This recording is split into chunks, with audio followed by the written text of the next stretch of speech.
ही निवडणुकांची पूर्वतयारी म्हणून गेल्या काही महिन्यांपासून आम्ही काम करत आहोत। शहरामध्ये फिरत असताना मोठ्या प्रमाणामध्ये नागरिकांची नाराजी आहे। बैठकीमध्ये म्हणजे सगळ्याच नेत्यांचा सोबळावरून निवडणूक लढवण्याचा नाही, आम्ही युतीला बांधील आहोत, पण आम्हाला परपटत जायचं नाही कोणाच्या पाठीमागं। कारण सुरुवातीला जे आहे सन्माननीय नेते अशोकराव चव्हाण यांनी ती भाषा वापरली की आम्ही सोबळावर लढू। ते सोबळावर लढत असतील तर आम्हालाही त्यांच्या दारात जायचं नाही, आम्ही सोबळावर लढू। महानगरपालिकेचे अधिकारी हे प्रभाग रचना शिवसेनेचे वाढ फोडत आहेत असा आरोप। हो, निश्चित इथं जे काही सध्या महानगरपालिकेमध्ये अधिकारी बसवलेले आहेत, जाणीवपूर्वक त्यांची पाठराखण केल्या जाते आणि जिथं जिथं शिवसेनेच्या जागा निवडून येऊ शकतात तिथले मतदार हे सेपरेट करणं चालू आहे। या संदर्भामध्ये शिवसेनेचे नेते माननीय एकनाथ शिंदे साहेब यांच्याकडे मी तक्रार केलेली आहे, युतीचे नेते माननीय देवेंद्र फडणवीस साहेब यांच्याकडेही तक्रार केलेली आहे। 2017च्या प्रभाग रचनेवर जर आपल्याला निवडणुका घ्यायची असते तसेच प्रभाग ठेवा।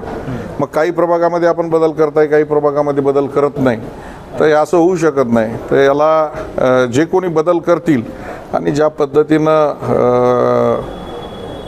आक्षेप सर्वसामान्य लोक घेत आहेत तर त्यांची सजा त्यांना निश्चित त्यांच्या या काळामध्ये भोगावं लागेल। भाजपमध्ये आलेले नेत्यांना आपल्या लेकरांना निवडून आणण्यासाठी पैशाचा वापर करावा लागतो। आत्ताच आपण भाषणामध्ये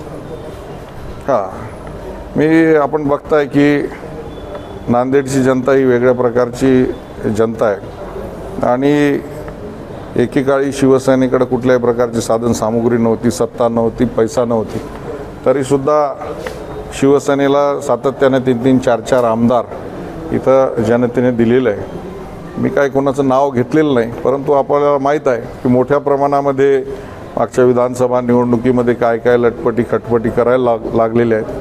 तर केवळ तुम्ही सॅटर्डे संडे नेते येऊन चालत नाही। तुम्हाला सांगतो की लोकांमध्ये 24 तास राहिलात पैसे वाटायची गरज पडत नाही। हे उदाहरण मी शिवसैनिकांना देत होतो। केवळ शनिवार रविवारी येईन मी, 4 दिवस पेपरला बातम्या देईन आणि जाईल अशानं होत नाही।